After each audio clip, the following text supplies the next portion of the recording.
मन के ओरा भाग दू कर निज कर्म जो पाठ है वो कैसे हम पढ़ब जानब। निज कर्म कर रचयिता है धनंजय नाथ तिवारी। ये धनंजय नाथ तिवारी हमके लागेला नागपुरी पहला फिल्म जो सोना कर नागपुर रहे उनका निर्माता निर्देशक भी रहे। और ये जो गाना लिख है ये राग पावस में है। और निज कर्म मतलब आपन जो कर्म है जैसन इसका शीर्षक है ओकर में कहा था निज कर्म मतलब आपन जो कर्म है कर्म कर प्रधानता के बारे में बखान कर है। और एक हम पहला पंक्ति है तन चाहे जतई सुंदर पाए प्राण पंछी जब उड़ जाए लागे बोझ सब करे। तन मतलब शरीर मनुष्य के जितना भी सुंदर मिले लेकिन जब ये प्राण इकर में जो प्राण है वो पंछी के रूप में जब उड़ जाए तो सबके बोझ लगी। कहे का मतलब है कि जब तक शरीर में प्राण है जब तक शरीर में प्राण है तब तक ही ठीक है, बाकी सबको मतलब बोझ बन जाएगा। वो जब प्राण जब उड़ जाएगा तो बोझ बन जाएगा। आगे कभी कहत है बंद मुट्ठी रहे रहे आवे के घड़ी खुला तो रहत जाए के घड़ी कोई नहीं डगरे भाई निज कर्म संग सगरे। जब भी बच्चा का जन्म होएला तो कहत है वो कि बंद मुट्ठी रहेला आवे के घड़ी मुट्ठी जो रहेला बच्चा कर वो बंद रहेला। लेकिन जब आदमी कर ये प्राण जो है वो जब छूट जाएला तो उकर तरहत ये तरहत इके कहे ना हाथ का जो तलहत्ती होता है उसको तरहत कहिला। तो वो तरहत जो है से खुला रहे जाए के घड़ी मतलब कोई चीज़ के आप मुट्ठी में बंद करके नहीं ले जा सकीला। वैसा गलती से अगर केकरो बंद भी हो जाएला तो जबरदस्ती हाथ के खोल देवे ना। आगे कहत है कोई नहीं डगरे भाई निज कर्म संगे सगरे मतलब जब अंतिम यात्रा हुई उस समय साथ में कोई नहीं जई तो का जई निज कर्म आपन जे कर्म कर रहा बढ़िया जे कर्म कर रहा वह संगे जई और सगरे जई। कवि ये कहे चाहत है। एक बार हिंदी में फिर जैसे तन मनुष्य को शरीर कितना भी सुंदर मिले लेकिन जब उसका प्राण जो है पंछी के रूप में उड़ जाएगा तो सबको बोझा लगने लगेगा। और बंद मुट्ठी रहे आवे घड़ी आने के समय जो मुट्ठी है वो बंद रहता है लेकिन जाने के समय वो तरहत खुला करके जाना पड़ता है। और उस समय जो है सो साथ में कोई नहीं जाएगा। जाएगा क्या तो निज कर्म निज मतलब अपना जो कर्म किए हैं वही साथ में जाएगा। कवि यह कहना चाह रहे हैं। दूसरा पद में आगे कवि कहते हैं 3.5 गज ढाइप देल भाई मिली कांधे लेल राम नाम पुकारे। 3.5 गज ढाइप देल कफन कोई कतनो बड़ा आदमी है लेकिन कफन का जो साइज होवेला वो 3 गज ही होवेला। और जब आदमी का प्राण उड़ जाएला तो वह 3.5 गज जे कफन देवल जाएला वह फिर मिलेला। और आगे का कहते हैं भाई मिली कांधे लेल ओकर में जे भाई मन रहबे से मन उके कंधा में लेके ले है। और का करत है तो राम नाम पुकारे राम नाम सत्य है कहते जो अंतिम यात्रा में आदमी चले लागे ना।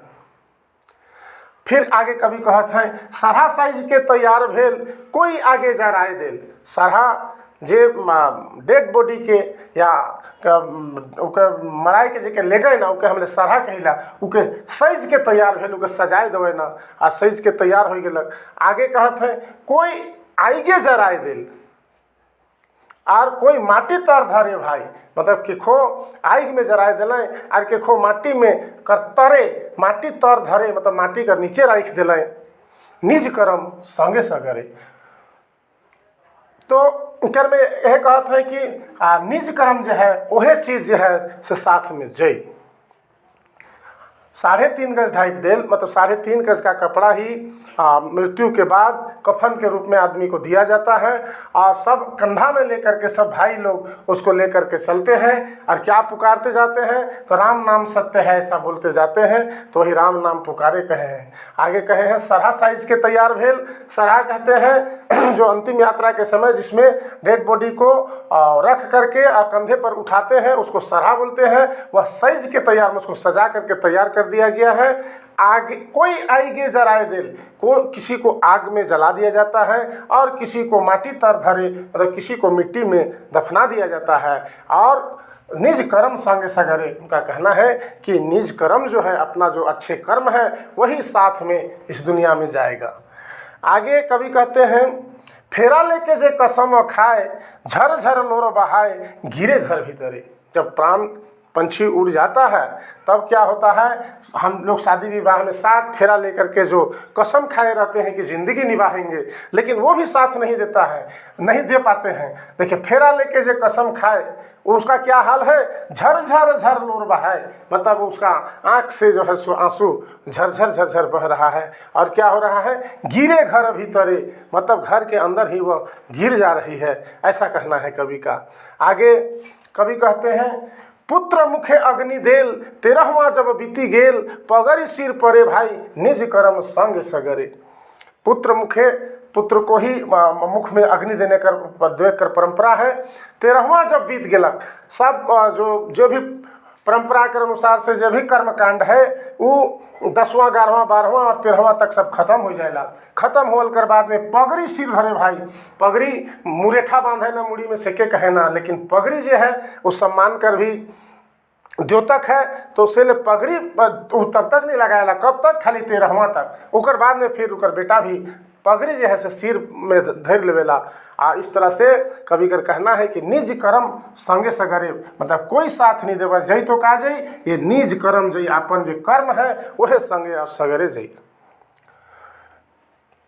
तो इसमें पुत्र मुखे अग्नि देल, पुत्र जो है सो मुख में देने के लिए वो उत्तराधिकारी जो होता है पुत्र, वही मुख में अग्नि देते हैं। 13वां बीत जाने के बाद पगड़ी जो है सिर में रख सकता है, मतलब पगड़ी हम जैसा कि अभी बताए मुरेठा को बोलते हैं, लेकिन फिर भी पगड़ी जो है वो सिर में एक सम्मानजनक चीज़ है। उसको पगड़ी 13वां जैसे बीत जाता है तभी वो पगड़ी अपने सर पर रख सकता है, कहने का मतलब यही है। आगे फिर कवि कह रहे हैं, काइल तक जे रहे संग, करली जे कर ले सबके तंग, धन लुट बटरे, माया में गमली उनके भुलाए, जाय के परी से के बिसराए, एक एहे तो नहीं टरे भाई, निज कर्म संगे सगरे। काइल तक जे रहे संग, पर परिवार में जे भी काइल तक जे रहे संग, लेकिन प्राण पंछी जब अच्छा करली जे कर ले सबके तंग, मतलब सबको हम तंग किए, सबके हम तंग कर ली, लेकिन धन लूट बटोरे, धन भी जमा कर ली, बेटा ले बेटी ले सब कर ले, कमाई के लूट के, कहे कर मतलब ही कहते हैं कवि। अब आगे, माया में गमली उनके भुलाए, माया में गम से उनके भुला थी, लेकिन जाय परी से के बिसराए, लेकिन जीवन का जो वास्तविक सत्य है मृत्यु, उस मृत्यु के हम इन भुलाई जाती, और माया में गम में कोई चीज़ के भुलाई कर प्रयास करा थी, लेकिन असल चीज़ जो है जीवन में मृत्यु परम सत्य है, उके हम इनका करा थी, जाय परी से के बिसराए, कहने का मतलब यही है। आगे कवि कहते हैं, एक एहे तो नी टरे, मतलब यह जो है जीवन का सत्य है वो नी टरे, मतलब इसको ये परम सत्य है, इसको कोई डिगा नहीं सकता है, वो टरेगा नहीं, वो किनारा होगा नहीं। जो इस दुनिया में जन्म लिया है वो इस दुनिया को छोड़कर जाएगा ही, कहने का मतलब ये है। तो कर्म संग सगरे, पाप के मिली जुदा सजाए, पुण्य का फल जरूरे पाए, हैं प्रभु से नहीं डरे। पाप का जो फल है वो पाप के मिली जुदा सजा, पाप को जो काम किए हैं उसका अलगे आपको सजा मिलेगा, और पुण्य का फल, पुण्य जो काम किए हैं उसका फल भी जरूर मिलेगा। और प्रभु से नहीं डरे, प्रभु मतलब भगवान से नहीं डरने का यहाँ संबोधन है, मतलब कि वो कह रहे हैं कि भगवान से डरिए। आगे कवि कहते हैं, लाख 84 जन्म जाल, परम धाम नेह लगाल, सत्संग करे भाई, निज कर्म संगे सगरे। यहाँ 84 लाख योनि कहने का मतलब है कि मनुष्य जन्म कहा जाता है कि 84 लाख योनि के बाद मनुष्य या मानव का जन्म मिलता है। तो ये 84 लाख जन्म जाल में करने के बाद भी ये कहना है कि परम धाम नेह लगाल, परम धाम में नेह लगाना मतलब मन लगाने के लिए कह रहा है। और क्या करें, सत्संग करे, मतलब सत्संग, सत का संग करने के लिए कह रहे हैं। क्यों कि जब तक हम अच्छा काम नहीं करेंगे तब क्या होगा कि निज कर्म संग सगरे, कोई दुनिया में तो जाएगा नहीं, वो जो जाएगा तो अपना जो कर्म है वही साथ में जाएगा, कवि ऐसा कहना चाह रहे हैं। 5वां और अंतिम पद घर में कवि कहते हैं, मौत जे के डेरुआए, कर्तव्य से कतराए, कर्तव्य से जे कतराए, कर्तव्य से जे कतराया होगा, कर्तव्य से जे कतराया। मौत जो है उसी को डराता है। किससे? किसको? कहने का मतलब कर्तव्य से। कर्तव्य मतलब अपना जो कर्तव्य है उससे कतराए, कतराए कर माने कोढ़ियाए, चाहे वो करे कि नहीं चाहे लोग के कहे न कतराए। तो आगे कहा था हरि जाप नहीं करे नाम अमर लिखल जाए। मतलब मौत जो है उसी को डराता है जो अपने कर्तव्य से कतराते हैं या कर्तव्य से मुंह मोड़ लेते हैं उसको। और जो हरि जाप नहीं करे, जो भगवान का जाप नहीं करते हैं। आगे कभी कहते हैं नाम अमर लिखल जाए। नाम जो है सो अमर लिखा जाएगा, सुगंध जब तिवारी पाए। कहने का मतलब है कि सुगंध, सुगंध किस चीज़ का? तो अपने निज कर्म का। निज कर्म का जब सुगंध पाएंगे तब तिवारी पाए। जब तिवारी पाए, तिवारी कौन? तो धनंजय नाथ तिवारी जो कवि हैं। करे जय गिरिधरे भाई, मतलब जयकार कर रहे हैं किसका? गिरिधरे का। तो गिरिधरे कहते हैं भगवान कृष्ण का, वो जयकार कर रहे हैं। और कहते हैं निज कर्म संग सगरे, कहकर मतलब कि दुनिया में जो निज कर्म है, अपना जो किया हुआ पुण्य काम है, वही साथ में संगे और सगरे जाएगा। यही था निज कर्म का भावार्थ।